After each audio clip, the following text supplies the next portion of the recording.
पलपल news के news room से मैं हूं आपके साथ नदीम अकरम।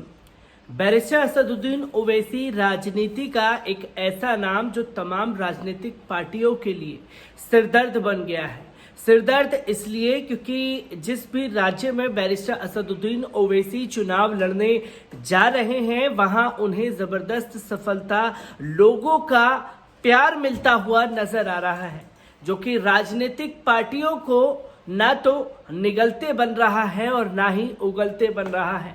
क्योंकि 5 राज्यों के चुनाव में बैरिस्टर असदुद्दीन ओवैसी क्या कर रहे हैं, क्या नहीं कर रहे हैं, इसके ऊपर सबकी नजर टिकी हुई है। अगर बात की जाए तमिलनाडु के चुनाव की, तो तमिलनाडु में टीटीवी दिनकरन को समर्थन दे करके वहां पर चुनावी सभाएं भी कर रहे हैं, उनके साथ में मिलकर के तमिलनाडु में चुनाव लड़ रहे हैं। वहीं बात की जाए केरल में, तो केरल में मुस्लिम लीग को पूरी तरीके से बैरिस्टर असदुद्दीन ओवैसी ने अपना समर्थन दे दिया है।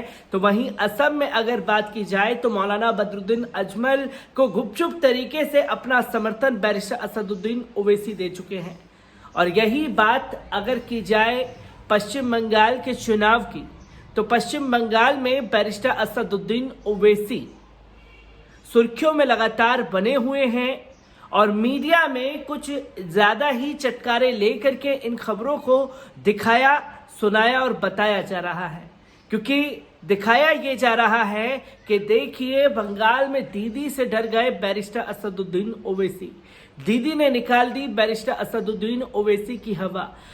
बंगाल के मुसलमानों ने बैरिस्टर असदुद्दीन ओवैसी को नकार दिया, जिसके डर से बंगाल चुनाव नहीं लड़ने जा रहे हैं बैरिस्टर असदुद्दीन ओवैसी।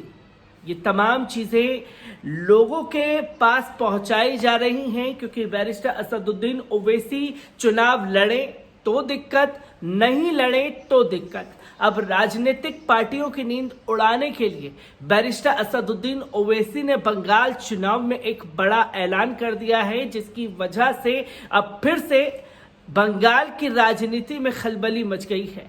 बैरिस्टर असदुद्दीन ओवैसी ने क्या कुछ ऐलान किया है, एक बार इस पर नजर डालते हैं। ऑल इंडिया मजलिस इत्तेहादुल मुस्लिमीन यानी AIMIM के चीफ असदुद्दीन ओवैसी ने पश्चिम बंगाल विधानसभा चुनाव लड़ने का ऐलान किया है। खास बात यह है कि ओवैसी ने सूबे में चुनाव लड़ने का फैसला चौथे चरण के नामांकन की अंतिम तारीख को किया है। इससे पहले खबर थी कि इंडियन सेकुलर पार्टी के बंगाल में चुनाव लड़ने की वजह से ओवैसी की पार्टी मैदान में नहीं होगी। अब्बास सिद्दीकी की पार्टी ISF लेफ्ट और कांग्रेस के साथ गठबंधन में चुनाव लड़ रही है। AIMIM प्रमुख असदुद्दीन ओवैसी ने कहा है कि AIMIM पश्चिम बंगाल विधानसभा चुनाव लड़ेगी। जहां तक इसका सवाल है कि पार्टी कितनी सीटों पर चुनाव लड़ेगी, मैं इस पर 27 मार्च को एक जनसभा में बोलूंगा।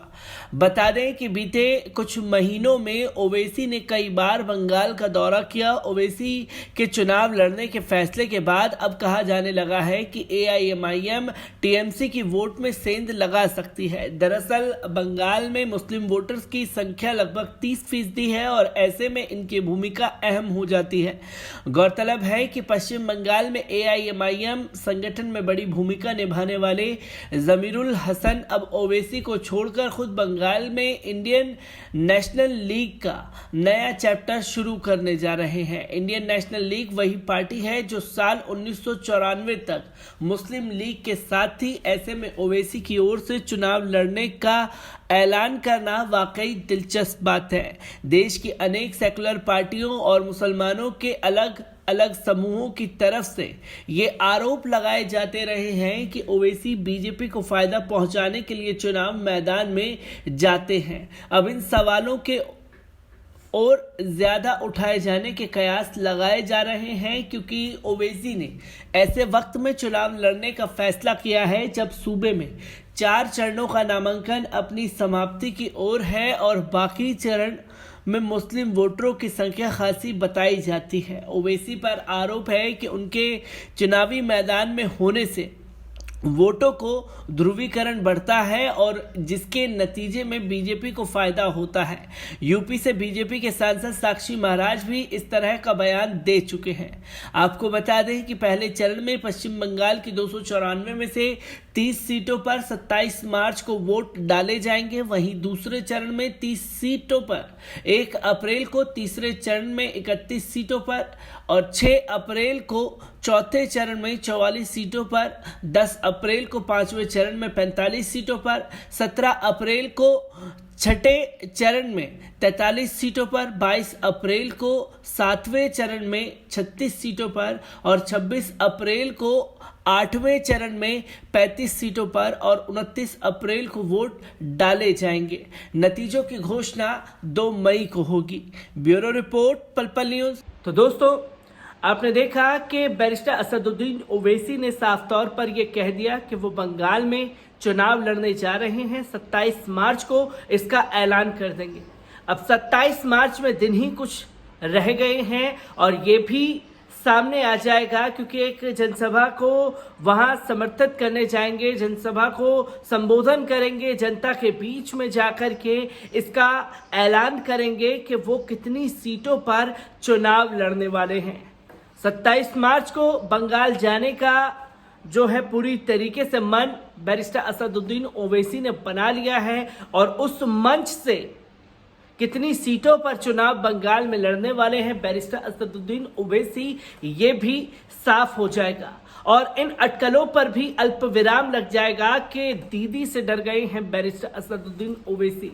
और अब नई खलबली बंगाल के चुनाव में बैरिस्टर असदुद्दीन ओवैसी ने मचा दी है, क्योंकि बैरिस्टर असदुद्दीन ओवैसी का चुनाव बंगाल में लड़ना अब इसलिए भी ऑल इंडिया मजलिस इत्तेहादुल मुस्लिमीन के लिए ज़रूरी हो गया है, क्योंकि एक एक कर तमाम लोग दल बदलते चले गए, धोखा देकर के दूसरी पार्टियों के साथ गठबंधन में शामिल हो गए, दूसरी पार्टियों में जाकर के शामिल हो गए। और अब बैरिस्टर असदुद्दीन ओवैसी अपने चेहरे के दम पर और तमाम जो बंगाल में कार्यकर्ता हैं उनके दम पर चुनावी मैदान में उतरेंगे और चुनावी मैदान में फतेह हासिल बंगाल में कर पाएंगे या नहीं कर पाएंगे, ये भी आने वाले समय में साफ हो जाएगा।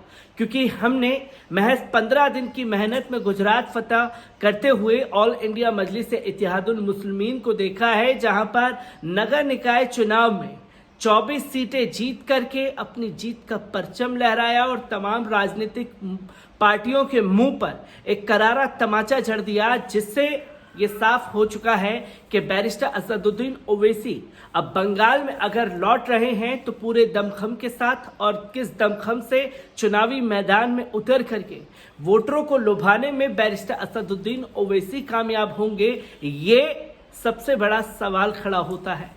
मैं बैरिस्टर असदुद्दीन ओवैसी से जुड़ी हर एक अपडेट को आप लोगों के साथ यूं ही साझा करता रहूंगा। दीजिए इजाजत, शुक्रिया।